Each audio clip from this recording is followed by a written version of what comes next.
নমস্কার বন্ধুরা, অর্চনা চ্যানেলে আপনাদের স্বাগত। যা প্রচণ্ড গরম পড়েছে, এতে করে ভিডিও আপলোড করতে আমার অনেক দেরি হচ্ছে। আর শরীরটাও বিশেষ ভালো ছিল না, তাই পরপর ভিডিওগুলো আপলোড করতে পারছিলাম না। পুরীতে দ্বিতীয় দিনে আমরা সন্ধ্যাবেলা সমুদ্রের ধারে বেড়াতে এলাম। এসে দেখতে মনটা পুরো ভরে গেল। সমুদ্রের এই ঢেউ আর ঢেউয়ের যে আওয়াজ, যেন কোন গহীন তলে যেন তলিয়ে যাচ্ছিলাম। খুবই ভালো লাগছিল।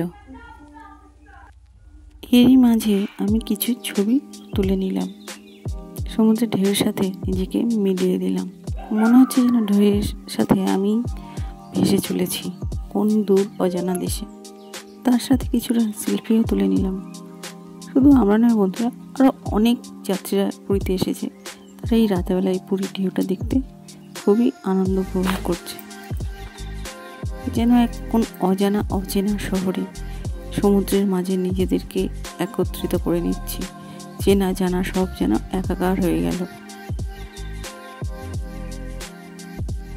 এই সন্ধ্যা থেকে সমুদ্রের ধারে বসে রয়েছি, কখন যে 10টা বেজে গেল তা খেয়াল করিনি।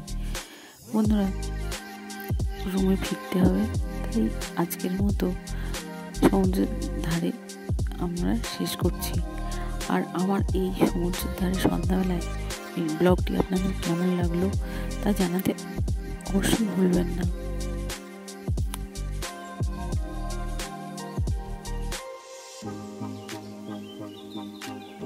তাহলে আজকের মতো আমার ব্লগটি এখানেই শেষ করছি। আবার দেখা হবে নতুন ব্লগে। নমস্কার বন্ধুরা, ভালো থাকবেন।